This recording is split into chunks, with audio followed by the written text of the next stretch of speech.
you have to be in UK studying, and finally আপনাকে শেষ করতে হবে পড়াশোনা, ঠিক আছে? এটার পর you can apply for something called a graduation visa, এর নাম হচ্ছে গ্র্যাজুয়েশন ভিসা। এটা এখানে অ্যাপ্লাই করলে in simple words ব্রিটিশ সরকার আপনাকে 2 বছর একটা পারমিট দিবে থাকার জন্য, to look for work.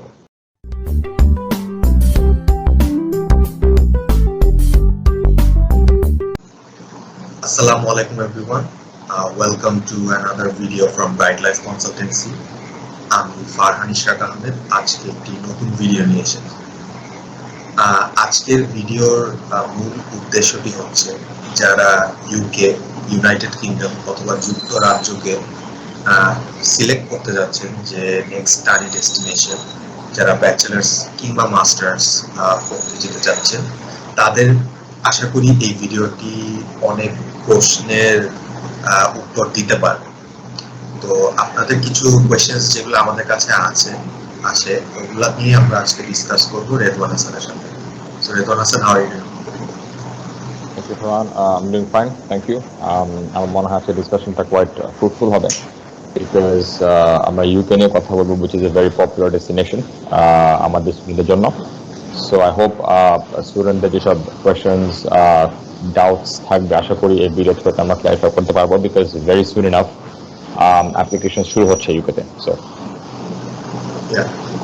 তো প্রথমে যে কোয়েশ্চেনটা আসে, অবভিয়াস কোয়েশ্চেনটা আসলে সে কবে অ্যাপ্লাই করতে পারবে, অথবা একটু ঘুরিয়ে যদি বলি যে আসলে ইনটেক্সগুলো কবে কবে থাকে।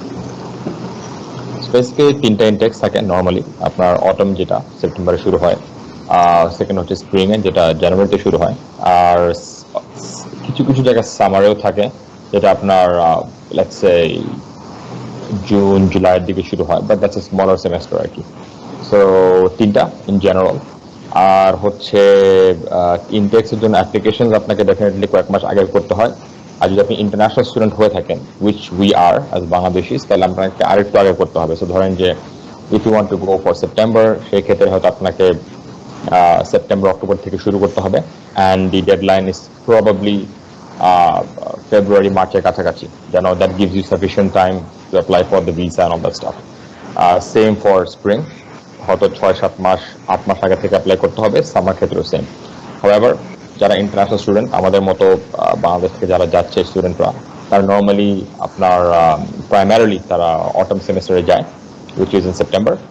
আর কিছু কিছু ক্ষেত্রে যদি ইউনিভার্সিটিজ অ্যালাউ করে, আর যদি সেই মানে ডিজায়ার্ড প্রোগ্রামস থাকে স্টুডেন্টদের, তো সেক্ষেত্রে স্প্রিংও যাওয়া যেতে পারে, বাট নর্মালি সবাই সেপ্টেম্বরটা টার্গেট করে। এখন যদি বলি যে কেউ একজন হয়তো চিন্তা করতেছে যে সে ইউকে যাবে, তো তার জন্য আসলে রিকোয়ারমেন্টস গুলা কি, যদি একটু হালকা করে ব্যাচেলার্স এর জন্য বলা যায় অথবা মাস্টার্স এর জন্য? সো ব্যাচেলার্সের জন্য বেসিক্যালি আপনি যদি ডিপেন্ড করে আপনি কোথা থেকে আসতেছেন। সো যদি ইংলিশ মিডিয়াম হয়ে থাকে বাংলাদেশে, তাহলে সেক্ষেত্রে কোয়াইট স্ট্রেট ফরওয়ার্ড, কারণ ইংলিশ মিডিয়ামে পড়াশোনা সব ব্রিটিশ কারিকুলামের আন্ডারই হয়ে থাকে। So O levels, A levels, Cambridge etcetera, they are all recognised. তো আপনি ও লেভেলস, এ লেভেলসও শেষ করতে হবে। কিছু কিছু ক্ষেত্রে ও লেভেলসও হয়, বাট আমার মনে হয় যে safer to say A levels A2 শেষ করে সার্টিফিকেটসগুলো নিয়ে তারপরে অ্যাপ্লাই করা।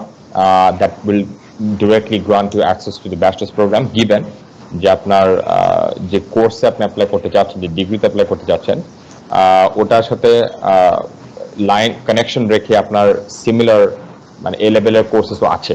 ধরেন example, if you want to do economics in bachelors, তা আপনি অ্যাটলিস্ট ইকোনমিক্স, অ্যাকাউন্টিং বা ম্যাথস এ লেভেল থাকলে বেটার। অনেক ক্ষেত্রে যদি সব কানেকশনস মানে ম্যাচ না করে your requirement in degree and your let's say A-level courses, তো সেক্ষেত্রে কিছু কিছু ক্ষেত্রে ফাউন্ডেশন করতে হতে পারে। তারা বলতে পারে যে আপনি 6 মাস এক্সট্রা ক্লাসেস করেন বা একটা সেমেস্টার এক্সট্রা করতে হবে to cover that lacking, and then you can start. তো এটা একটা মানে if you are from English medium background. যদি বাংলা মিডিয়ামে হয়ে থাকেন, no problem as well, because ওখানে আপনার এইচএসসি, এসএসসি যেগুলি আছে এগুলি শেষ করে এইচএসসির পর আপনার যদি এগেন সেই রিকোয়ার্ড কোর্সেসগুলো থাকে, যাতে সায়েন্সের ব্যাকগ্রাউন্ডে হয়ে থাকেন, আপনি যদি সায়েন্সই পড়তে চান, তাহলে এটা আপনার জন্য কোয়াইট সিমিলার, কারণ ইউকে বাংলাদেশের এসএসসি অ্যান্ড এইচএসসি রেকগনাইজ করে। So that is totally fine, but আপনি ভালো রেজাল্ট করলে ইনশাআল্লাহ তো আপনি অ্যাপ্লাই করে হয়তো ঢুকতে পারবেন। However both of the cases, English medium হোক আর আপনার বাংলা মিডিয়াম হোক, আপনার আইএলটিএসটা করতে হবে।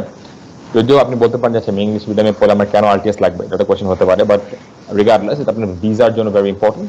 তারা এটা প্রুফ করে যে আপনি জেনুইন স্টুডেন্ট এবং আপনার সেই ইউনিভার্সিটি লেভেলে পড়াশোনা করার ক্যাপাসিটি আছে। যত যাই হোক, Bangladesh is not English speaking country, তো সেই ক্ষেত্রে আপনাকে এটা প্রুফ করতে হবে যে আপনার you have that high standard to go pursue degree. ঠিক আছে, তো বোথ ক্ষেত্রে আপনার আইএলটিএস লাগবে। মাস্টার্সের ক্ষেত্রে মোর স্ট্রেট ফরওয়ার্ড, আপনি যদি ব্যাচলার্স করে থাকেন আগে বাংলাদেশে বা যেখানেই হোক দুনিয়ার যেখানে করে থাকেন, if you want to study at UK for masters, তাহলে আপনি bachelors certificate, graduation certificate, transcripts এগুলি লাগবে। আর আপনার সিমিলার কোর্সেস থাকতে হবে, সিমিলার কানেকশন থাকতে হবে যে ডিগ্রি পড়বেন বা যে ডিগ্রি পড়া হয়েছে। আর যদি না থাকে কানেকশন, তো সেই ক্ষেত্রে আপনাকে মানে জাস্টিফাই করতে হবে through motivation letter or whatever যে আমি কেন এটা পড়তে চাচ্ছি। That has to be a logical deduction, let's say. আর তারপর আপনাকে again normally most of the cases আপনাকে আইএলটিএস করতে হবে যদি আপনি বাংলাদেশ থেকে পড়ে থাকেন। কিছু কিছু ক্ষেত্রে যদি লেটস সে আপনি অস্ট্রেলিয়াতে ছিলেন ফর এক্সাম্পল, বা নিউজিল্যান্ডে ছিলেন বা আমেরিকা ছিলেন ব্যাচলার্স করার জন্য, তো সেক্ষেত্রে হয়তো লাগতে নাও পারে, because those are English speaking countries. তো এই রিকোয়ারমেন্টসটা আপনাকে ইউনিভার্সিটি ভ্যারি করবে, you have to check the requirement. আর তাছাড়া আপনি ধরে রাখতে পারেন by default IELTS is one of the requirements, both levels, bachelors and masters.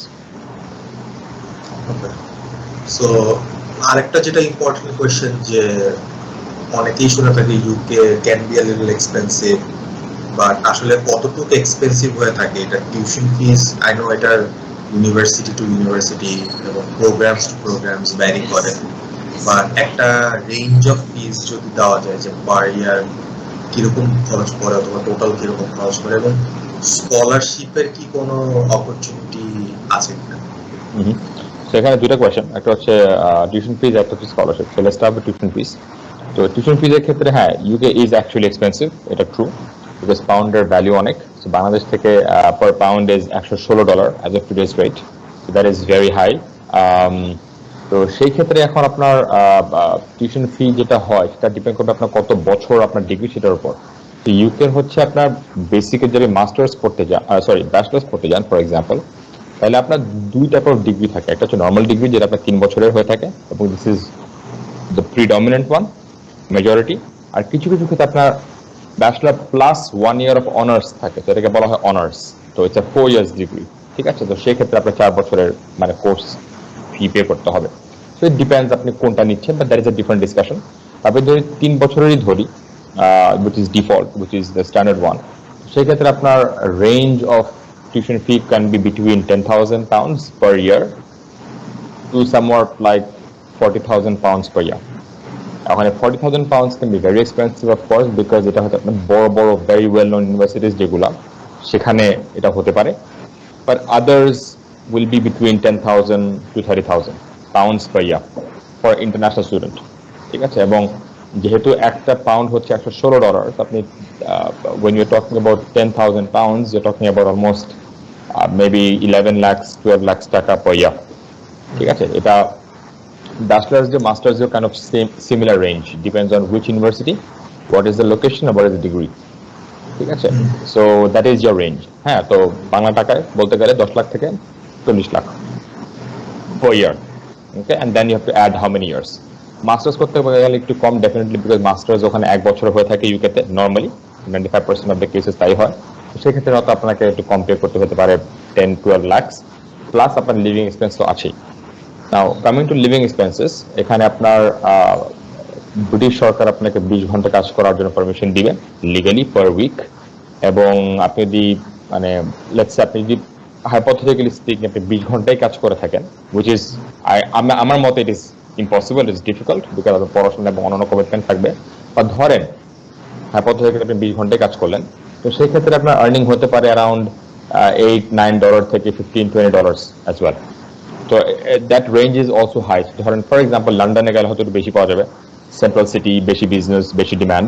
কিন্তু বাইরের দিকে গেলে somewhere other outside London হয়তো একটু কম হতে পারে। So it really depends. So it's very hard to give you a number, but let's say £8 to £20 এই রেঞ্জের মধ্যে থাকার কথা। ঠিক আছে, তো অন অ্যাভারেজ যদি আমরা ধরেন 12 পাউন্ডও ধরি, 12-13 পাউন্ডও ধরি অন অ্যাভারেজ, তাহলে ধরেন 20 ঘন্টা কাজ করলে হয়তো per month, sorry per week আপনি 250-260 এরকম পাউন্ড হয়তো ইনকাম করা যেতে পারে। Per year, that may be something like 800, 900, or even 1,000, depending on how much are you working. ঠিক আছে? So this is one calculation, but again, 20 ঘন্টা করা যাবে না কিনা, it's a big discussion, but আমি আগে বলেছি যে it is very not impossible, but very difficult. But let's say argument's sake, আপনি করতে পারলে that is your earning আর কি। আর living expense হতে পারে আপনার in the range of 1,000 pounds to 1,500 pounds, depending on again the location and your lifestyle.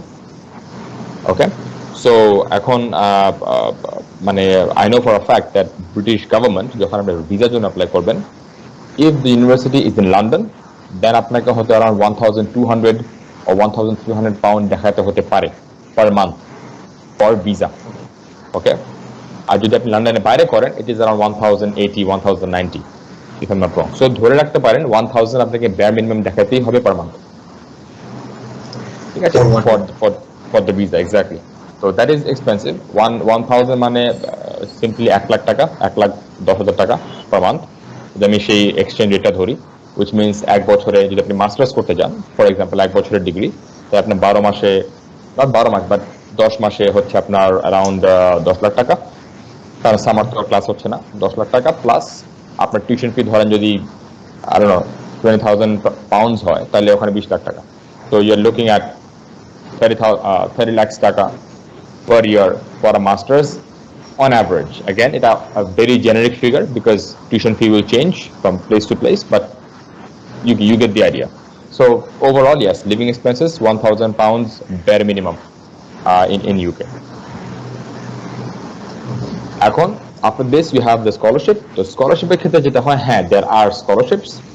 So the best one is of course the Chevening scholarship, যেটা আপনাকে British government আপনাকে A to Z সব cover করে দিবে, মানে every expenses কোনো কিছু বাদ আপনার দিতে হবে না, but the process is very long. It takes almost 9 to 10 months for the selection and it is competitive. ঠিক আছে, so requirements গুলো maybe we can discuss in another call about what is Chevening and what can we do, but very competitive, but it is very good. It's a very prestigious scholarship, পেলে খুব ভালো, of course. আর বাংলাদেশ থেকে প্রত্যেক বছরে একটা cohort যায় ইউকেতে with this particular scholarship. ঠিক আছে, সো Chevening is one, ঠিক আছে, and then you have university based কিছু স্কলারশিপস আছে। অনেক ক্ষেত্রে কিছু ইউনিভার্সিটি পুরা মানে দে ভেরি জেনারেস এবং তারা পুরা কস্টই কভার করে দিবে, টিউশন প্লাস একটা স্টাইপেন্ড ফর লিভিং এক্সপেন্সেস। কিছু ক্ষেত্রে আপনাকে জাস্ট টিউশন ফি দিবে, কিছু ক্ষেত্রে আপনাকে 50% দিবে বা 25% দিবে বা একটা সার্টেন অ্যামাউন্ট দিবে one time. That really depends on the university's policy. এটা আসলে আমাদের এখানে হাত নেই, আমরা বলতে পারি না, আপনি ঘেটে আলাদা করে দেখতে হবে আমাদেরকে, ডিপেন্ডিং অন স্টুডেন্ট কোথায় যেতে চায়, তাদের কি ক্রাইটেরিয়া। ঠিক আছে, so the range is very high, but yes there are scholarships. In general হয়তো সবাই সেই 100% সেই Chevening হয়তো পাবে না, তো সেই ক্ষেত্রে আপনাকে একটা ডেফিনেটলি একটা বাজেট করে নিতে হবে ইউকে যাওয়ার জন্য। ইভেন দ্য ইউকে স্কলারশিপ আপনার কিছু খরচ হয়তো কমে যাবে, বাট পুরোটা কমবে না, এটা খেয়াল রাখতে হবে। So this is basically the situation. So overall, yes, UK is expensive, you can say. Tuition fees 100% পেলেও তারপরে একটা লিভিং এক্সপেন্সের খরচ আছে, হ্যাঁ, অফকোর্স মানুষ কাজ করতে পারবে। আর বিগেস্ট বেনিফিটটা হচ্ছে যেহেতু ওখানে UK ইটস ইন ইংলিশ, তো আমাদের কোনো অন্য ল্যাঙ্গুয়েজ জানতে হবে না, তো আপনি ইংলিশে তো অলওয়েজ কথা বলতে পারবেনই, কারণ আপনি বাইরে পড়তে যাচ্ছেন, সেই ক্ষেত্রে কাজ পাওয়া হয়তো ডিফিকাল্ট হবে না, I hope. But then again the argument is আপনি কি পুরা কাজ করে কভার করতে পারবেন নাকি না, that is the question, and we don't know really. So depends again on your lifestyle, আপনি কোথায় থাকছেন, কত টাকা আর্ন করছেন, আপনার খরচের ট্রেন্ড কেমন, etcetera etcetera, that really depends, a personal thing, তাই না? So yes. রিকোয়ারমেন্টসে কিছুটা বলা হয়েছিল যে আইএলটিএস দরকার, তো আসলে আইএলটিএস এর স্কোরটা কি রকম দরকার ইউকেতে, bachelors, masters? So basically IELTS I'm going to safe side to be 6.5 to 7. This is the safe side, safe mark. এটা উপরে গেলে definitely fine. এটা নিচে থাকলে to risk. Not saying যে হ্যাঁ কেউ 6 accept করবে না, 6 accept করতেও পারে, depends on the program, depends on the university really. So normally তার থাকবে 6.5 to 7 depending on the program. So ধরেন for example যদি আপনার writing based বা language based কোনো পড়াশোনা হয় থাকে, English language হতে পারে, literature হতে পারে, বা জার্নালিজম হতে পারে, PR হতে পারে, things where you have to communicate in English with a wider audience, তো সেই ক্ষেত্রে বলতে পারে you need a 7 or a 7.5. বা যদি নর্মাল কোনো আপনার সায়েন্স ইঞ্জিনিয়ারিং কোর্স হয়, বিজনেস কোর্স হয়, বলতে পারে 6.5 is okay. So it really depends, but আমি বলবো যে 6.5 to 7 should be safe.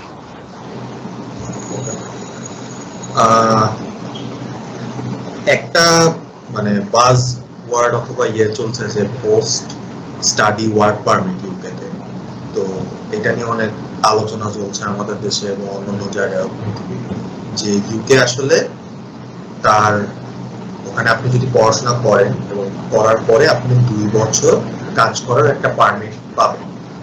So এটা আসলে কি অফার করছে ইউকে, বা এটা কতটুকু সত্য, বা আসলে এটার বেনিফিটটা কি? সো আমি এখানে আগে ডিফাইন করি হোয়াট দিস ইজ। তো আপনার এই যে পোস্ট ওয়ার্ক পারমিট, যদি আপনি ব্যাচেলর করে থাকেন, মাস্টার্স করে থাকেন, তো সেই ক্ষেত্রে আপনাকে পড়াশোনা শেষ করার পর ক্রাইটেরিয়াটা হচ্ছে যে you have to be student in a UK institution, you have to be in UK studying, and finally আপনাকে শেষ করতে হবে পড়াশোনা। ঠিক আছে, এটার পর you can apply for something called a graduation visa. নাম হচ্ছে গ্র্যাজুয়েশন ভিসা। এটা এখানে অ্যাপ্লাই করলে ইন সিম্পল ওয়ার্ডস ব্রিটিশ সরকার আপনাকে 2 বছর একটা পারমিট দিবে থাকার জন্য, two look for work.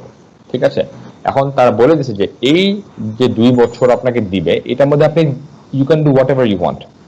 You can start a business, okay, you can do voluntary work payment ছাড়া, you can do part time work, you can work in a cafeteria, work in a petrol pump, you can wash dishes if you want to, or you can even do a proper job at a company. ঠিক আছে, so basically anything that allows you to stay in the country. So আপনার odd জবসও করতে দিবে এখানে এই পারমিটে, কোনো সমস্যা নেই। When and if you get একটা প্রপার আপনি জব পেয়ে যাবে কোন কোম্পানিতে, good contract and proper benefits and stuff, তখন আপনি সরকারকে বলবেন যে দেখো আমার আর গ্র্যাজুয়েশন ভিসাটা লাগবে না, give me a work permit. তখন তারা আপনাকে চেঞ্জ করে ওয়ার্ক পারমিট দিয়ে দিবে, and then you can stay in UK indefinitely as in যদি আপনার জব আছে, that's post studies part, but the graduation visa is 2 years এবং you can do any type of work. That's a good thing. আপনি এরকম কাজ করে মানে আপনি এখানে ফুল টাইম কাজ করতে পারবেন। ধর আপনি কথার কথা you work as a waiter, বা আপনি পাম্পে কাজ করছেন, বা আপনি আই ডোন্ট নো আদার সেলসম্যানে কাজ করছেন, you can work 40 hours full time, earn money. All you have to do is just take care of your expenses. যেটা আপনি থাকতে পারেন সেটা আপনাকে কভার করতে হবে, অবভিয়াসলি থাকতে পারবেন না, তাই না? সো ওই ফাঁকে ফাঁকে you are advice to look for a job, proper job, or start your own business.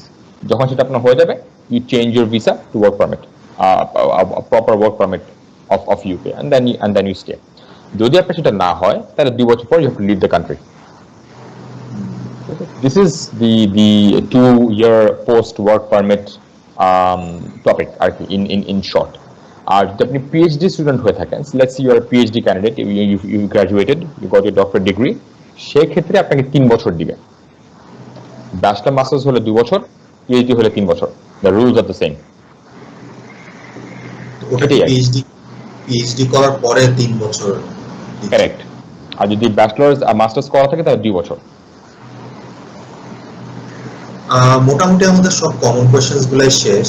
মানে লাস্টলি আমি যেটা জিজ্ঞেস করবো যে বাংলাদেশ থেকে যদি স্টুডেন্টসরা যেতে চায় ইউকেতে, তাহলে তাদের জন্য any kind of suggestions or tips যে যারা ইউকেতে পড়তে যাবে।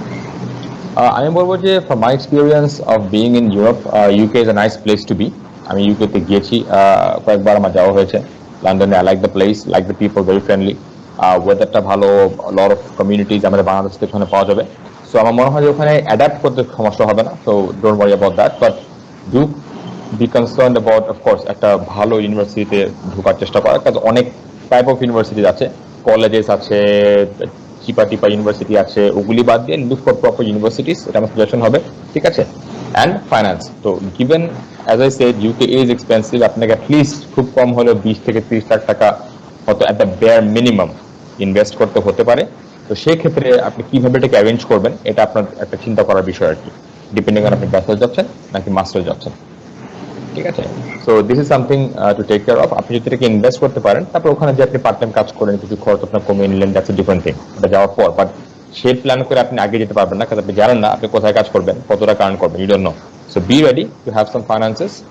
আর একবার গেলে দেন ইনশাল্লাহ you get a 2-year permit, যে গ্র্যাজুয়েশন ভিসা যেটা বললাম, ওই ফাঁকে হয়তো আপনি চেষ্টা করলে I am sure you can get a full time job and then you can stay. So, one, look for good universities. Two, take care of your finances. And three, how would I say? Don't think about going in one semester for a ছেড়ে আমি আরেক দিকে চলে যাব. Many Bangladeshis do that. I suggest don't do it because things are getting stricter because এখন Brexit হয়ে গেছে. UK is a different country, different rules. So if you want to go to UK and then come to Portugal or France or Italy, it's not that easy. Okay, because now you have a break of how do you say? The UK is not in Europe. তো সেক্ষেত্রে you cannot, it's very difficult to do that. তো ওই চিন্তা ভাবনা না করে আসা ভালো. Come here, get a degree. আপনি যখন ভালো না লাগে আপনি অন্যদিকে আসেন, কোনো সমস্যা নেই. You can do PhD বা এখানে কাজ করতে পারেন বা আরেকটা মাস্টার্স করতে পারেন, etc. Okay, so these three would be my main advices. Okay, so আশা করি স্টুডেন্টদের কোয়েশ্চেন্স গুলা থেকে উপকার পেয়ে যাবেন এই ভিডিওটি দেখে। তারপরেও যদি আরো কোয়েশ্চেন্স থাকে, ফার্দার কোনো কোয়েশ্চেন্স থাকে, আমাদের কমেন্ট সেকশনে জিজ্ঞেস করতে পারেন। আমি চেষ্টা করবো উত্তর দেওয়ার, না হলে আমি রেদওয়ানের কাছ থেকে জিজ্ঞেস করে হয়তো অ্যান্সারটি নিয়ে আপনাদেরকে দিতে পারবো। এবং আমাদের একটি গ্রুপও আছে, অ্যাডমিশন অ্যান্ড স্কলারশিপ 360 ডিগ্রি। ওইখানেও আপনারা পোস্ট করতে পারেন যে আপনাদের যদি কোনো কোয়েরিজ বা কোয়েশ্চেন্স থাকে, অবশ্যই আমরা যত তাড়াতাড়ি পারবো আপনার অ্যান্সারটি আমরা দিব। তো আজকের জন্য এখানেই শেষ করতে পারি রেদওয়ান। আশা করি আরেকটা ভিডিওতে আমরা আরেকটা টপিক নিয়ে আমাদের স্টুডেন্টকে আমরা অনেক ইনফরমেশন দিতে পারবো নেক্সট ভিডিওতে। তো আশা করি সবার সাথে আবার পরে দেখা হবে। So take care Redwan. Take care as well. Thank you, Farhan. Okay, bye bye. All right.